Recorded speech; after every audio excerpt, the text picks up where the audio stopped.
दिल्ली में विपक्ष के सांसदों के निलंबन पर मल्लिकार्जुन खड़गे ने कहा कि राज्यसभा में जो अड़चनें पैदा हो रही है उसके लिए सरकार जिम्मेदार है। सांसदों को रूल 256 के तहत ही निलंबित किया जा सकता है, लेकिन मानसून सत्र में जो घटना घटी थी उसके लिए शीतकालीन सत्र में निलंबित किया गया है। खड़गे ने कहा कि उनकी आवाज दबाने की कोशिश की जा रही है। सदस्यों का निलंबन रद्द नहीं होने तक उनकी लड़ाई जारी रहेगी।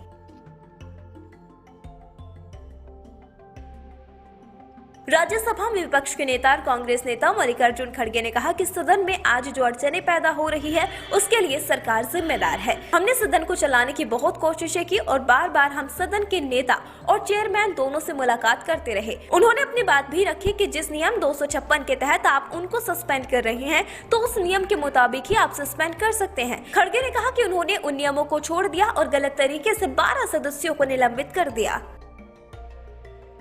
पहले तो मैं आपको ये बताना चाहता हूँ कि इस राज्यसभा में जो आज अड़चनें पैदा हो रही है उसके लिए सरकार जिम्मेदार है।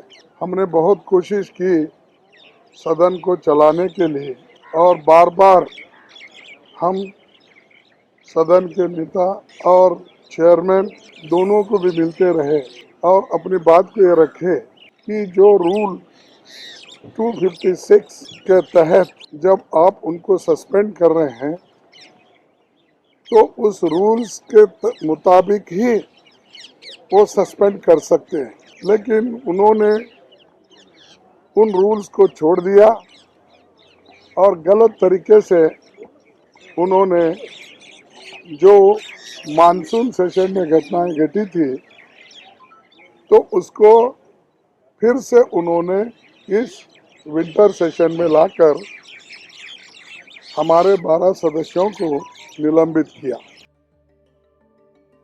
खड़गे ने कहा कि निलंबित करने के बाद भी हमने उनको कहा कि संविधान की धारा 82(2)(a) के तहत वो हमें बर्खास्त नहीं कर सकते जब तक कि हर एक सदस्य की क्या गलती है, उसने क्या किया, उसके बारे में उसे पहले बताया जाना चाहिए।